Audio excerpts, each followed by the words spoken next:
লাহোর কালান্দাজ দলটা যেন এক টুকরো বাংলাদেশ দল। আজ দলের সঙ্গে আবার যোগ দিয়েছেন বাংলাদেশের লেগ স্পিনার রিশাদ হোসেন। লাহোরের হয়ে চলতি মৌসুমে ৮ উইকেট নেওয়া রিশাদ আমিরাত সিরিজ নিয়ে ব্যস্ত ছিলেন। একই দলে আছেন বাংলাদেশের ২ অলরাউন্ডার মেহেদী হাসান মিরাজ ও সাকিব আল হাসান।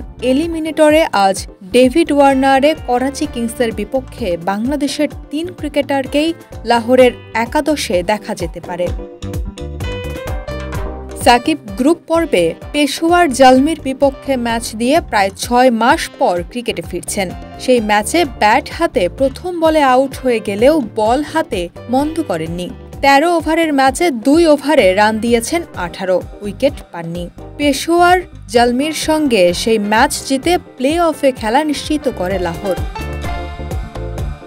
প্লে অফের জন্য প্রথমবারের মতো কোনো বিদেশি ফ্র্যাঞ্চাইজিতে ডাক পান মিরাজ।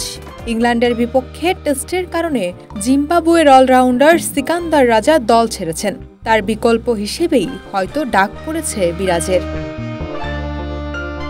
সাকিবের বিপক্ষে বোলিং করছেন মিরাজ। ভিডিও থেকে নেওয়া ভিডিওতে নেটে সাকিবের বিপক্ষে বোলিং করতে দেখা যায় মিরাজকে। অনুশীলনের ফাঁকে বাংলাদেশের নতুন পেস বোলিং কোচ শন টেইটের সঙ্গেও দেখা হয় মিরাজের। অস্ট্রেলিয়ার সাবেক পেসার PSL-এ করাচি কিংসের পেস বোলিং কোচ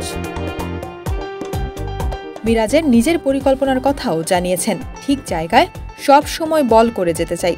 ভালো জায়গায় বোলিং করলে অবশ্যই তা ব্যাটসম্যানের সমস্যায় ফেলবে। টি-20 ক্রিকেট মানেই বাউন্ডারি মারা। মাঠে গিয়ে যত দ্রুত সম্ভব বাউন্ডারি পেতে চাই। আজ রাত ৯টায় ঘরের মাঠ লাহোরে করাচির বিপক্ষে খেলবে সাকিব মিরাজের দল।